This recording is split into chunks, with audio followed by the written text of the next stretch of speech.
el Moodle que fem a Cultura i Valors amb els alumnes de primer d'ESO.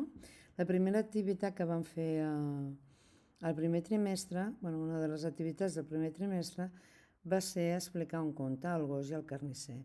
Treballem sobre els valors ètics i morals. Aquí veureu tota la història del conte, on els alumnes el llegeixen i hi ha unes reflexions i que participen. Després, un cop explicat aquest conte del gos que va comprar i que es deixa les claus, hem de valorar a nivell debat de l'aula les coses bones i què hem après o què ens aporta. A partir d'aquí creem com és la nostra mascota, fem grups de treball i quin superpoder té la nostra mascota.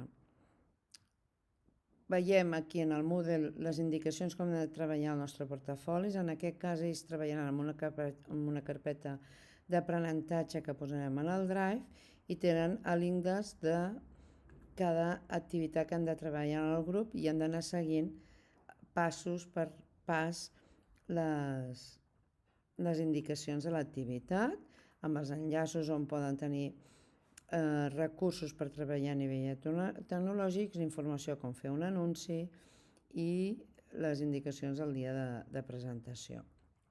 Al final farem les conclusions i presentarem el projecte final.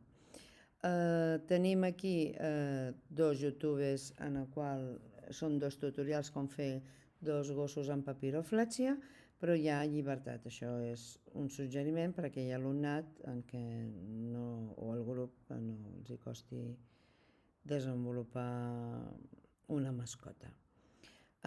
Relacionats amb els 17 ODS, parlem dels ODS, hi ha una creació de storyboard i guió, han de presentar i fer el guió gràfic i aquí hi ha tota la informació que els anuncis ens transmeten valors. Per tant, ells, al final, el seu producte final ha de ser fer un anunci del superpoder de la mascota relacionat amb els ODS, amb un del vincle. I, per concloure, el treball de la rúbrica.